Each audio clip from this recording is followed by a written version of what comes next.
Hello friends, आपका एक बार फिर से स्वागत है मेरे चैनल एक्सेल्स डाइव पर। और आज मैं आपके लिए एमएस का एक नया क्वेश्चन लेकर आया हूँ। क्या है क्वेश्चन? चलिए फाइल पे देखते हैं। क्वेश्चन ये है कि आप जिस फाइल पे वर्किंग कर रहे हैं उसी फाइल का नाम आपको एक्सेल शीट पे लाना है। ठीक है। अब ये डिपेंड करता है कि आप कौन सा एक्सेल चला रहे हैं। अगर आप 16 चला रहे हैं तो ये फॉर्मूला बहुत लेंथी होगा। अगर आप 365 चला रहे हैं तो ये थोड़ा सा शॉर्ट हो जाएगा। और अगर आपको वीबीए में कस्टम फंक्शन बनाना आता है तो आप सेकंडों में क्रिएट कर सकते हैं और बहुत छोटा सा फंक्शन क्रिएट करके आप इस फाइल का नाम पिक कर सकते हैं। तो चलिए सबसे पहले हम देखते हैं कि अगर 16 है तो आप कैसे पिक करेंगे। एक्सेल के अंदर एक फॉर्मूला दिया हुआ है, सेल्फ। इसके अंदर बहुत सारी प्रॉपर्टी हैं जिसके अंदर फाइल नेम भी दे रखा है। आप इसे क्लिक करेंगे तो ये आपको फाइल नेम नहीं बल्कि उस फाइल का पूरा पाथ देगा कि ये फाइल कहाँ पे सेव है। अब आप देख सकते हैं इस फाइल का नाम MIS से स्टार्ट हो रहा है और इसके जो एक्सटेंशन है XLS पे क्लोज हो रहा है। तो ये फाइल नेम यहाँ से स्टार्ट है, यानी इस ब्रैकेट से स्टार्ट है और इस ब्रैकेट पे क्लोज है।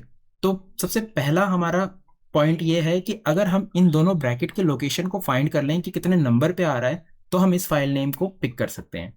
और इसके आगे जो दिया हुआ है ये शीट नेम है, इसकी हमें नीड नहीं है। तो हमें सिर्फ इस ब्रैकेट के बीच के जो वर्ड हैं वो निकालने हैं। अब देखिए फॉर्मूला कैसे लेंथी और इसमें कैसे वो शॉर्ट में कन्वर्ट हो जाएगा। तो मैं इसे सबसे पहले अलग अलग करके आपको दिखाता हूं ताकि आप इसे आसानी से समझ सके। तो सबसे पहले हम फाइंड करेंगे इसके अंदर इस लोकेशन को। तो मैं यहाँ पे फॉर्मूला लगाता हूँ फाइंड, ठीक है, और इसको सिलेक्ट करता हूँ। तो ये लोकेशन आ रही है, सॉरी मैंने ब्रैकेट नहीं लगाया, ये लोकेशन आ रही है 70। ठीक है। इसी इसके अंदर अब अगर हम देखें तो ये मैं इसे यहाँ कर देता हूँ ताकि नजर आए। अब इसके अंदर हमें एक लोकेशन मिल गई, यानी 70 से स्टार्ट हो रहा है फाइल नेम और कहाँ पे क्लोज हो रहा है उसको भी कर लेते हैं। तो सेम फाइंड और क्लोज ब्रैकेट और यही सिलेक्ट करके एंटर करते हैं। तो यानी 141 पे क्लोज हो रहा है। तो 70 और 141 के बीच में जो है वो फाइल नेम है, हमें यही पिक करना है। तो आप इसे कैसे पिक करेंगे? पहले अलग अलग करते हैं फिर उसे एक में मर्ज करके मैं आपको दिखाऊंगा ताकि आपको एक बार में ही क्लियर हो जाए। तो ये दो चीज आपको मिल गई। अब हमें लगाना है मीड का फंक्शन। तो हम मीड का फंक्शन लगाएंगे। टैक्स हम यही लेंगे जिसके अंदर ये पूरी की पूरी लेंथ आ रही है। स्टार्टिंग पॉइंट हम इसको सिलेक्ट करेंगे और हमें कितने वर्ड निकालने हैं उसके लिए हम इसमें से इसको माइनस कर देंगे। अब देखिए जब मैं एंटर करूंगा तो फाइल नेम आ गया। अब एक ब्रैकेट सिर्फ एक्स्ट्रा आ रहा है तो उसके लिए हम क्या करेंगे, हम यहाँ पे इसे +1 कर देंगे, एक स्टेप आगे कर देंगे। तो ये 70 की जगह 71 से यानी 71 से वर्ड निकालेगा और आपका फाइल नेम आ गया। और यहाँ पे भी एक माइनस करना पड़ेगा क्योंकि एक एक्स्ट्रा हो गया। ये देखिए अब ये बिल्कुल एग्जैक्ट जो फाइल नेम है वही फाइल नेम आ गया। अब ये फॉर्मूला हमें यहाँ पे लगाना है एक बार में। तो आप कैसे लगाएंगे? तो सबसे पहले हम इसके आगे लगाएंगे, इसी फंक्शन के आगे, क्योंकि हमने ये ही सिलेक्ट कर रखा है सब में।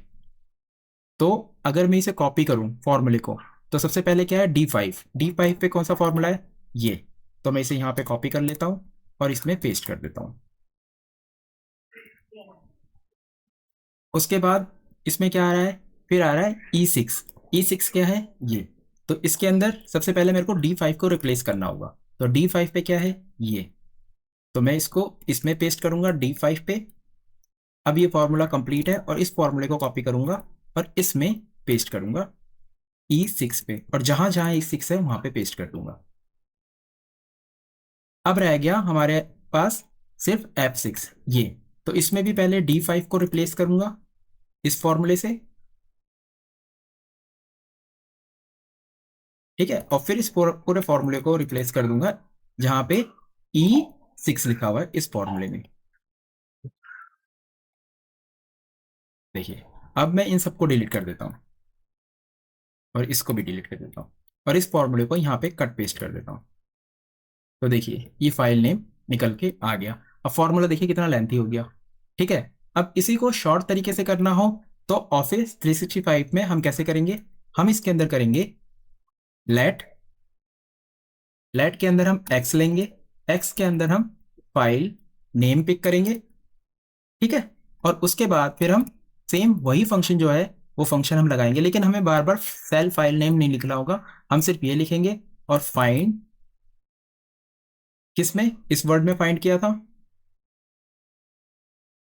उसके बाद क्या किया था हमने, +1 किया था।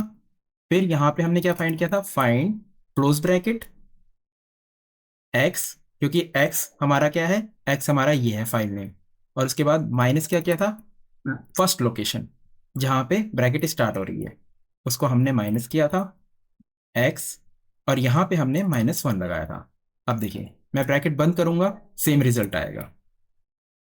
देखिए यहाँ पे फॉर्मूला कहाँ तक जा रहा है, फॉर्मूला यहाँ तक जा रहा है, और इसमें फॉर्मूला कहाँ तक जा रहा है, इसमें फॉर्मूला यहाँ तक जा रहा है। अब सबसे छोटा फंक्शन, अब हमें क्या करना है, हमें यहाँ पे वीबी के थ्रू फाइल नेम लाना है। तो हम कैसे वीबी के थ्रू फाइल नेम लाएंगे, हम एक कस्टम फंक्शन क्रिएट करेंगे। देखिए मैं कस्टम फंक्शन क्रिएट करता हूँ, एक मॉड्यूल इंसर्ट करूंगा, उसके अंदर फंक्शन क्रिएट करूंगा, फंक्शन एफ नेम, ठीक है, और F name as a string. अब इसके अंदर क्या करूंगा, F name equal active workbook name, ठीक है, बस। अब यहां पे मैं ये फंक्शन लगाऊंगा एफ नेम और ब्रैकेट बंद, एंटर, फाइल नेम आ गया।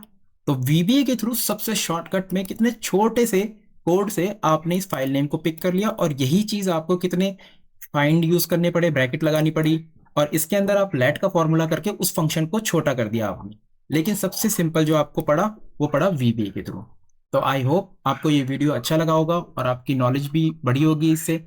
तो वीडियो को लाइक कीजिए, दोस्तों में शेयर कीजिए, और आपका कोई क्वेश्चन है तो आप मुझे शेयर कर सकते हैं, मैं उसके ऊपर भी वीडियो क्रिएट कर दूंगा। तो चलिए मिलते हैं नेक्स्ट वीडियो में, तब तक के लिए बाय एंड टेक केयर।